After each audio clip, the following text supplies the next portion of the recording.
సూత మహాముని శౌనకాది మహర్షులను చూసి ఇలా చెప్పారు.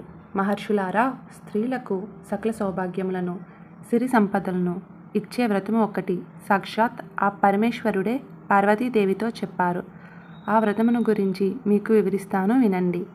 కైలాస పర్వతమున ఆ పరమేశ్వరుడు కూర్చొని ఉండగా పార్వతీదేవి వచ్చి స్వామికి నమస్కరించి ఇలా అడిగెను.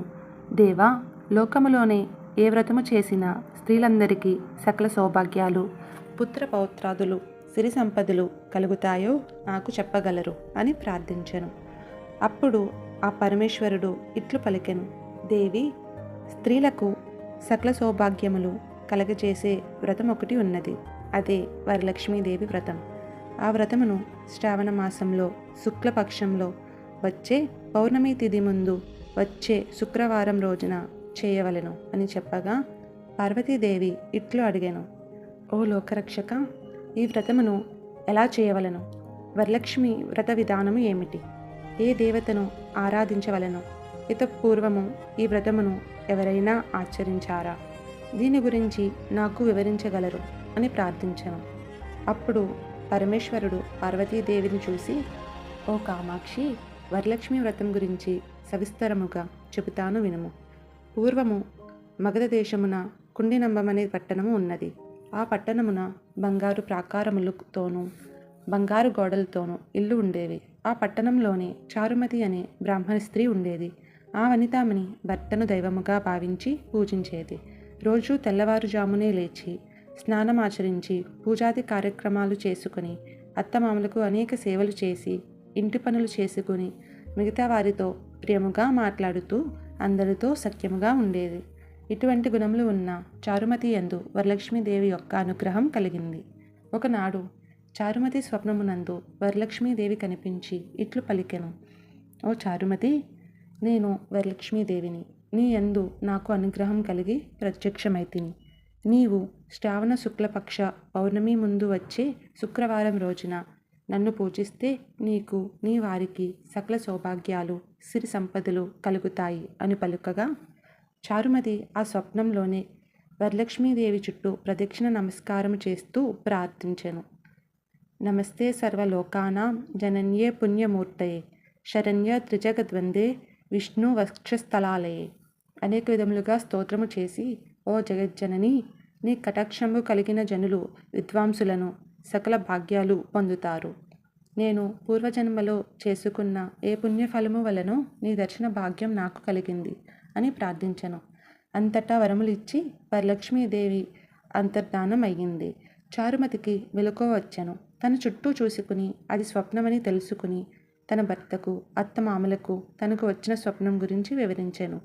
వారు ఎంతో సంతోషించి శ్రావణ మాసంలో ఈ వ్రతమును తప్పక చేద్దామని చెప్పారు.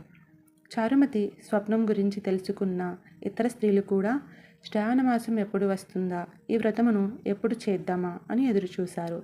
ఇది ఇలా ఉండగా వీరి భాగ్యము ఫలము వలన శ్రావణ మాస శుక్లపక్ష పూర్ణిమ ముందు వచ్చే శుక్రవారం వచ్చినది. అంతటా చారుమతి మరియు ఇతర స్త్రీలు ఈ రోజే కదా వరలక్ష్మీదేవి వ్రతము చెయ్యమని చెప్పినది అనుకుని ఆ రోజు తెల్లవారుజామునే లేచి తలస్నానము చేసుకుని శుభ్రమైన వస్త్రములను ధరించి చారుమతి యొక్క గృహంలోనే ఈశాన్యం మూలన గోమయంతో అలికి మండపము ఒకదాన్ని ఏర్పాటు చేసుకుని దానిపైన కొత్త బియ్యము పోసి మర్రి చిగుళ్ళు పంచపల్లవాలతో కలుషంను ఏర్పాటు చేశారు. అందులోనికి వరలక్ష్మీదేవిని ఆవాహన చేసి చారుమతి మొదలగు స్త్రీలందరూ మిక్కిలి భక్తి శ్రద్ధలతో పద్మాసనే పద్మకరే సర్వలోకైక పూజితే నారాయణ ప్రియే దేవి సుప్రీత భవ సర్వదా అనిన శ్లోకములు చెప్పి ధ్యాన ఆవాహనాది షోడశోపచారములతో అమ్మవారిని పూజించి 9 సూత్రములు కలిగిన తోరంబును వారి కుడి చేతికి కట్టుకుని వరలక్ష్మీదేవికి అనేక విధమైన నైవేద్యాలను సమర్పించి ఆ మండపము చుట్టూ ప్రదక్షిణ చేశారు.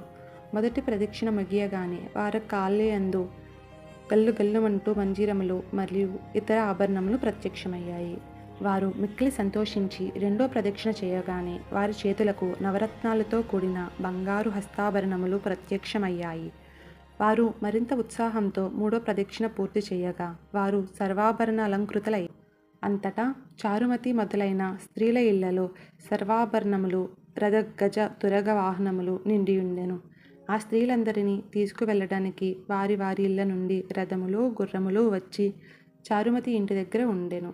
అప్పుడు చారుమతి మరియు ఇతర స్త్రీలు ఈ వ్రతమును కల్పోక్తముగా తమతో చేయించిన బ్రాహ్మణులకు గంధ పుష్పాలతో పూజించి 12 ఉండ్రాలను దక్షిణ తాంబూలాదులను ఇచ్చి నమస్కరించి ఆ బ్రాహ్మణుని ఆశీర్వాదము పొంది ఆ వరలక్ష్మీదేవికి నివేదించిన నైవేద్యమును బంధుమిత్రులతో కలిసి భుజించినారు.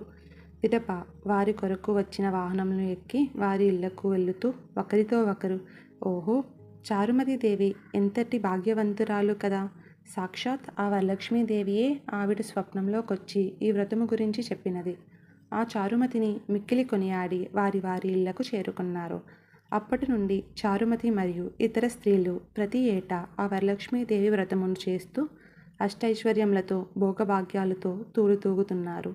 కావున ఓ పార్వతి, ఈ వ్రతమును 4 వర్ణముల వారు చేసుకోవచ్చును. అలా చేసినచో వారికి సకల సుఖములు సౌభాగ్యములు ఆ వరలక్ష్మీదేవి యొక్క అనుగ్రహంతో కలుగుతాయి. ఈ కథని ఎవరైతే వింటారో చదువుతారో వారికి ఆ వరలక్ష్మీదేవి అనుగ్రహం కలిగి సకల కార్యాలు సిద్ధిస్తాయి. స్వస్తి.